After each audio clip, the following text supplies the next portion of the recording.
Hi, this is Dr. Pierre Milo speaking, narrating my book, Rising from the Ashes of Loss, My Voyage Through Grief, available at Amazon.com. Post number 31. In this section, I'm reinventing myself at a stage of grieving. Necessary if you don't want to be stuck in the past and still feel guilt and pain, anger. 10, 20, 30 years. I've seen people 50 years still angry. Not happening to me, and everybody's got to make sure that this not happen. Grief has to be a growing process as much as possible. So you got to let go certain things and reinvent yourself. So enough of the mushy stuff, no more tears. If the June flowers don't come early enough, then I'll go and get the freaking flowers myself. In a fit of revolt, I jump into my car and head to downtown Montreal to cruise in the shopping malls. As I slowly drive west on Highway 401 in my shiny caddy, I plan my day.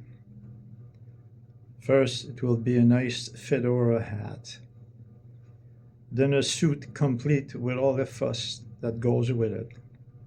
And to finish, a special little gâterie, a great meal I haven't had for a long time. Not sure if this will really help restore my messed up sense of self. It will at least be fun for a change. Here and now is all we have, remember. Here and now. In an all afternoon shopping spree, my mission is accomplished sooner than expected. The hat is a genuine gorgeous black Borsalino I bought at Henri and Henri, a reputed Montreal hat boutique. Apparently, a few days earlier, Charlie Sheen, the actor, the Hollywood actor, had bought the same model. Except he could afford it because he purchased a dozen, while I walked away with only one. But I'm happy anyway, and a little flattered that a celebrity has the same taste in hats as I do. Cool. From the Hugo Boss collection in the St. Catherine Street Bay store, I spoil myself with a fabulous fine summer wool black suit, a crisp white dress shirt, a stylish gray tie, a black leather belt, socks, and superb pair of black Italian soft leather shoes, all marketed by the same designer. From the fragrance and toiletries succession on the ground floor, I let myself be seduced by the enchanting set of a Ralph Lauren Polo double black cologne that I acquire on the spot. I feel content and satisfied, at least for now. The bill? Well, you imagine what it is. You don't want to know.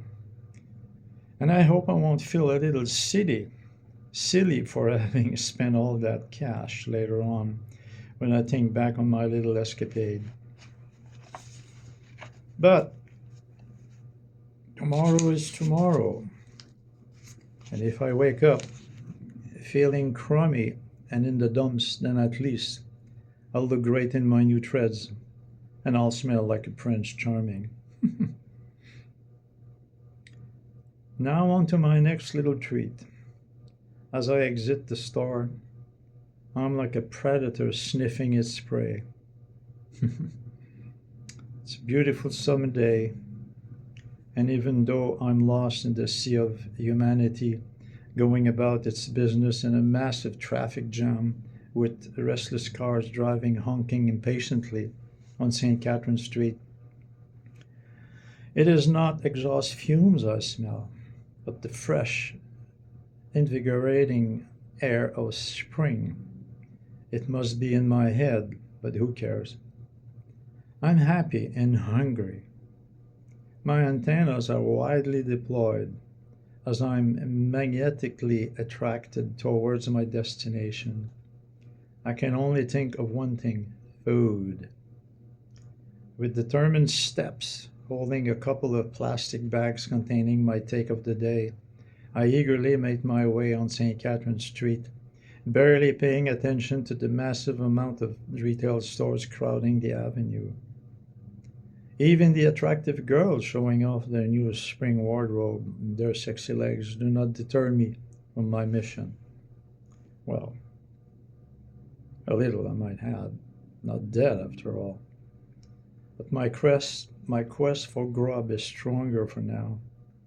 My stomach is growling, and I start to salivate the minute I turn left on the corner of Metcalfe Street. A few steps more, and there it is, right across the street from Dominion Park, the famous Don Delicatessen, the best smoked meat joint in town. Yummy. Probably the best smoked meat joint in the province. What a feast this will be. I anticipate the best as the waitress deposits the sinful food in front of me. An abnormally inviting large smoked meat sandwich, a generous salted and vinegared order of fat fries, and a Coke.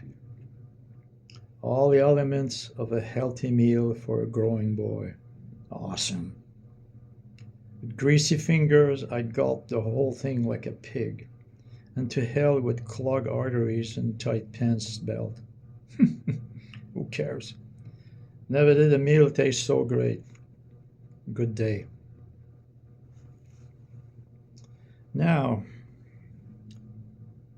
there's always the next day, and then grief creeps up on me again. In spite of my little sortie, my little outing, my days are still boringly long, and the loneliness I feel seems to have taken permanent residency in my being.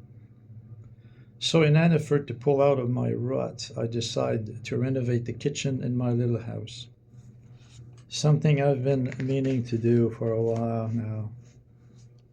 But I kept pulling it off. I was too busy taking care of Louise. I know why now. At first, when Louise passed away, I could not get rid of the possessions fast enough, as I couldn't bear the sight of them, too painful. Now that I've matured in my grief, it seems to be the contrary that takes place, and there are certain things I tend to hang on to. Most unfortunately, also, is the fact that I occasionally regret having parted with a certain object too swiftly. The old kitchen, for instance, is one of those things I have a hard time to get letting go. The old faded, scratched, and full of name holes, full of nail holes, panel walls, the tired warped cabinet doors, the bumpy arborite covered counter that had over the years become unglued, and the yellowed square floor tiles now all remind me affectionately of Louise and the countless hours we spent together in that room. The hopes and despair, the good and bad days we shared together all through her journey. I'm hesitant to part from that now, which is silly actually. Memories are in my heart, not in the physical place. Still, I hung on. But I must not let this deter me from going on with my quest for the new me. I must be strong, go forward, and work hard at it. Over the weeks, as renovation progresses and the old kitchen slowly becomes a thing of the past, similar instances of sad reminiscences occur and intrude upon my busy mind. One of them in particularly difficult, and I wish I could turn back the clock to undo what I now think was a mistake on my part. Pressing the delete key too fast. The incident occurred some day ago as I was working on my computer. For some reason, I needed a USB memory stick, and I set out to pick one randomly from the many lying on my desk. As I insert the unit in the USB slot on the computer, the display screen showed up that it still contained a bunch of files I thought I had erased earlier. Curious, I started to open them, and to my greatest surprise, I agonizingly realized that they contained all kinds of pictures of Louise, of us together, painful memories, letters, private little notes that she had made to herself during the period she was sick.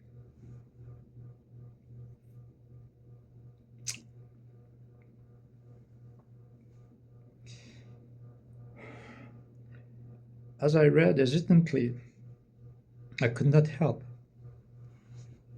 but feel as if I was intruding on her privacy. I felt as if I was borrowing her desk while she walked out of the room to fetch a coffee or something. At that precise moment, she took life once more. As fast as it had arrived, the feeling evaporated and reality set in. She's gone, man. She'll never come back. I was engulfed by an overwhelming feeling of emptiness and sadness again. Overwhelmed by grief once more and almost in a panic, I started to delete the files rapidly. I could not press the delete button fast enough, as I was eager to end the suffering as fast as I could. But my damn curiosity was getting the better of me, and in spite of my emotional turmoil, I had to, ever so discreetly, watch with my peripheral vision the little window popping up on the bottom left of the screen showing the content of each file being deleted. Click, watch, delete, click, watch, delete. It went on like this for a while until one particular window caught my eye. It was the picture of a slightly intoxicated Louise wearing a baseball cap, all askew, like a teenager often do, and showing a tired but content smile. She was looking straight at me with her penetrating eyes and was cheering happily while waving a glass of wine toward my camera. I had taken the picture after a little party we had to celebrate one of her recurring periods of remission. I was tempted to keep it, but after some deliberations, I decided that it was too close to the mark, and with an uncertain, trembling finger, I hit the delay key. It was only when I woke up the next morning that I realized my error, and with a sorry heart, I rushed to the computer to try and recuperate the document. Too late. Everything was gone. Even the trash file was empty, as I had, in my usual efficient manner, also deleted any folders or subfolder in which the file might have still existed. In my haste to keep my grieving pain at bay, I had destroyed one of the few remaining worthwhile memorabilia left of Louise. I could have cherished it forever, and now it was just a memory that will in time sadly fade away. But will it really? Does a mental image of a strong, meaningful moment ever disappear? Who knows? Only time will tell. Anyway, I thought, I still have 4 crates full of pictures of 38 years of family life stored in the basement to sort out. That'll be some job. It'll be some job for later, though. Much later. Little did I know then that there could have been a slight possibility of retrieving the photo by restoring my computer to a previous date, as apparently files are never completely erased from a computer. But by the time I learned about that little trick, an infuriating incident had occurred, making this bright idea an impossibility. The computer's motherboard and hard drive died on me.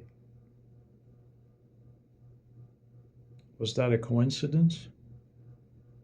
Who knows? What is meant to be? Who knows? But more about that later.